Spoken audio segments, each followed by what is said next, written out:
Le bidonville de Makoko grignote chaque jour un peu plus la lagune de Lagos.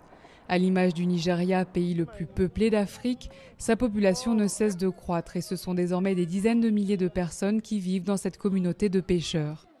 Souvent, leurs parents ou grands-parents ont migré du Bénin voisin. C'est le cas de Mariri, une mère de 4 enfants. Makoko n'était pas grand comme ça avant, mais nous sommes nés ici, puis nous avons donné naissance à nos enfants ici, et ils y ont grandi.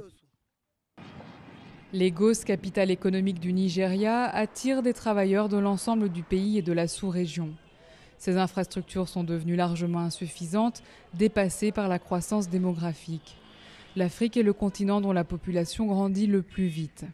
Le Nigeria, qui compte actuellement 150 millions d'habitants, devrait, selon l'ONU, atteindre les 400 millions dans seulement 40 ans. Un véritable défi, notamment en termes d'emploi. Ce n'est pas que Lagos, je pense que c'est tout le Nigeria.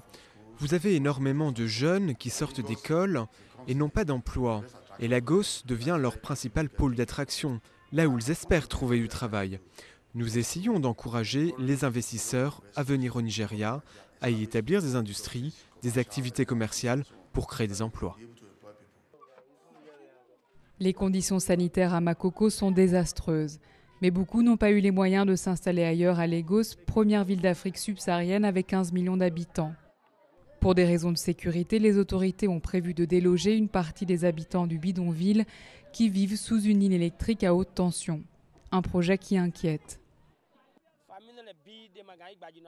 S'ils veulent nous déplacer d'ici vers la terre ferme, ça ne va pas être possible. Nous sommes nés ici, nous travaillons ici, nous avons tout ici. Le Nigeria est une puissance pétrolière avec un potentiel énorme et sa forte population est aussi un atout.